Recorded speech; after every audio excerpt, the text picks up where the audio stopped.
Hello friends, in this video we are going to learn how to set up a footer menu, how to add more pages in your footer menu in Shopify website. Right now, as you can see, we are into admin dashboard.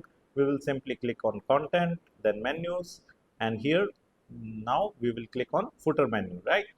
So we can add menu items, right? So for adding new items in our menu, we can simply click on add menu item.